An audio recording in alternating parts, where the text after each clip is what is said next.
Hello everyone, welcome back to my YouTube channel. तो हमने शुरू किया Indian polity. Okay, salient features हमने पिछली वीडियो में ख़त्म कर चुके हैं। तो आज हम शुरू करेंगे प्रियम्बल। आई होप आप कॉपी और पेन उठा के बैठ गए होंगे और मेरे साथ साथ नोट्स बनाते रहेंगे। तो प्रियम्बल क्या होता है? ओके, तो एक आपको मैं एग्जांपल दूं। जैसे हर चैप्टर के पीछे एक समरी होती है, जिससे कि चैप्टर का पूरा आइडिया लग जाता है कि इसमें एक्चुअल में होगा क्या या क्या क्या था। ओके, वैसे ही प्रियम्बल जो है समरी है इंडियन कॉन्स्टिट्यूशन की। Okay, it's basically introduction and preface to the Indian constitution. So American constitution was the first to begin with the preamble. Okay, N A Palkhivala ने प्रियम्बल को आइडेंटिटी कार्ड कहा था constitution का। Preamble is based on the objective resolutions. मैंने salient features में आपको बताया था that preamble is the modified form of the objective resolutions. 42nd constitutional amendment act 1976 ने 3 कीवर्ड ऐड किए थे प्रियम्बल में, और ये थे socialist, secular and integrity. This is important. Okay, another keywords were sovereign, socialist, secular, democracy, republic, justice, liberty, equality, fraternity. All these words are in our preamble. Okay, so it's these keywords gives basic idea. Okay, that है क्या भारत के संविधान के अंदर, इसका basic structure है क्या। Okay, सो ना हम इनको एक एक करके अब इनका मीनिंग देखेंगे। What does sovereign mean? Okay, India is neither dependency nor dominion of any other nation but an independent state. Sovereign, अगर कोई कंट्री खुद को सोवरन क्लेम करती है तो इसका मतलब ये है कि वो ना तो किसी और देश की डिपेंडेंसी है, ना तो डोमिनियन है। जैसे कि India was the dominion of Britain. Okay, पर अगर India is now claiming that India is a sovereign, it means that India can acquire a foreign territory और can cede any part of it. अगर Bharat sovereign है तो भारत जो है acquire कर सकता है किसी फॉरेन टेरिटरी को, और अपने किसी पार्ट को जो है वो सीड कर सकता है। सीड का मतलब किसी और व्यक्ति को या किसी और देश को देना। ओके, बेसिकली अलग करना। Now coming to the socialism. Okay, so India में जो सोशलिज्म है वो है democratic socialism. Okay, which holds faith in mixed economy. Mixed economy का मतलब पब्लिक सेक्टर भी है और प्राइवेट सेक्टर भी है, दोनों से इकोनॉमी चली हुई है। ओके, तो democratic socialism aims to end poverty, ignorance, disease and inequality of opportunity. अब बात करते हैं डेमोक्रेसी की। डेमोक्रेसी दो प्रकार की होती है, डायरेक्ट और इनडायरेक्ट। डायरेक्ट डेमोक्रेसी में क्या होता है कि जो लोग होते हैं वही सुप्रीम पावर को एक्सरसाइज करते हैं डायरेक्टली। ओके, ये स्विट्जरलैंड में है इस प्रकार की democracy. Okay, through 4 devices which is referendum, initiative, recall and plebiscite. वेराज in India which is indirect democracy, इसमें क्या करते हैं, इलेक्शन होते हैं, हम सबको पता है, लोकसभा के इलेक्शन होते हैं, स्टेट लेजिस्लेटिव असेंबली के इलेक्शन होते हैं। तो जो रिप्रेजेंटेटिव होते हैं इलेक्टेड बाय द पीपल, वो पावर को एक्सरसाइज करते हैं। और अगेन फर्दर इनडायरेक्ट डेमोक्रेसी जो होती है वो दो प्रकार की होती है, वो होती है पार्लियामेंट्री और प्रेसिडेंशियल। पार्लियामेंट्री है इंडिया में, प्रेसिडेंशियल है अमेरिका में। Okay, now there is an another term which is social democracy.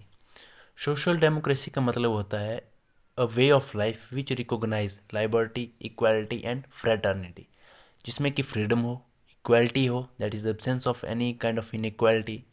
Okay, और you can say that absence of discrimination on the basis of religion, caste, race. Okay, fraternity mean sense of brotherhood. थोड़ा सा यहाँ पे छूट गया था। Okay, Indian constitution provides for representative parliamentary democracy. तो अगर आपसे कोई पूछता है कि भारत में क्या किस प्रकार की डेमोक्रेसी है, ओके, जो रिप्रेजेंटेटिव डेमोक्रेसी है यही इनडायरेक्ट डेमोक्रेसी है। मीन्स इनडायरेक्ट डेमोक्रेसी को ही रिप्रेजेंटेटिव डेमोक्रेसी कहते हैं। तो आप कह सकते हैं कि भारत में रिप्रेजेंटेटिव, पार्लियामेंट्री और पार्लियामेंट्री डेमोक्रेसी है। Okay, executive is responsible to the legislature in the parliamentary form. Now coming to the fourth keyword which is republic. Okay, तो देखिए इंडिया में जो है वो पॉलिटिकल डेमोक्रेसी है। India is polity polity democratic. Okay, पर इस ये भी further is of further two type. एक होता है मोनार्की, दूसरा होता है रिपब्लिक। मोनार्की में बेसिकली क्या होता है, जो स्टेट का हेड होता है वो कोई राजा होता है, राजा या रानी होती है, या you can say that hereditary position होती है उसकी, ओके, जो कि है ब्रिटेन में, ओके। रिपब्लिक होता है, head of state is elected directly और indirectly for fixed period, like जैसे कि यूएस में और इंडिया में है। इंडिया के जो प्रेसिडेंट है वो डायरेक्टली तो इलेक्ट नहीं होते हैं, पर इनडायरेक्टली होते हैं, okay. So we can say that India is a republic, okay. Now coming to the justice, okay.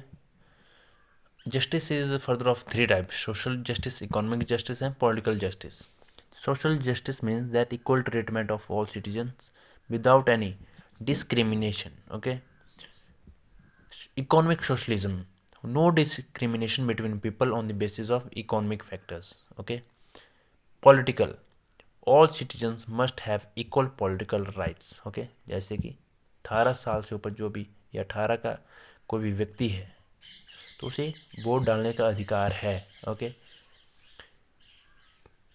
Without any on the ground of discrimination, okay, on the of reason, caste, race, कोई उसको मना नहीं कर सकता, that you can't take part in the elections. There is an important point that ideals of justice, social, economic and political, ये जो मैंने ऊपर बताए, has been taken from the Russian revolution, okay, तो ये याद रखना है। Now coming to the next keyword, liberty. Liberty does not mean license to do what one likes, okay, and has to be enjoyed within limitation mentioned in the constitution itself. Liberty का मतलब ये नहीं है कि आपको कोई licence मिल गया कि आप कोई भी कहीं पे भी झगड़ा करने लग जाएं, कहीं पे गाली गलौज करने लग जाएं, okay. So you have to enjoy those rights within limitations in constitution.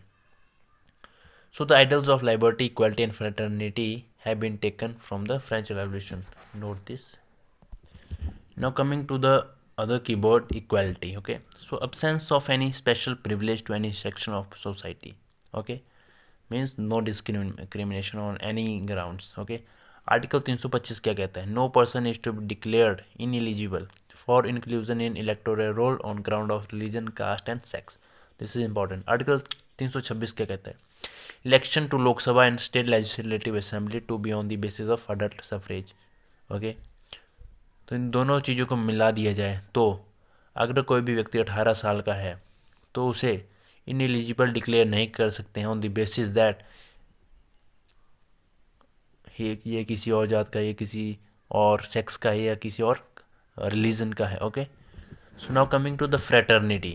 Okay, sense of brotherhood by system of single citizenship. India में फ्रेटर्निटी है, ओके, एंड ये sorry we can say that इसको इंसर्ट किया गया है by the single citizenship. Okay, fundamental duties article 51A says that it's a fundamental duty to promote harmony and spirit of common brotherhood.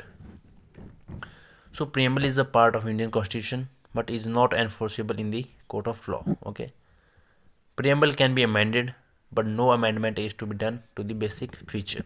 The preamble has been amended only once by the 42nd Constitutional Amendment Act 1976. This is important.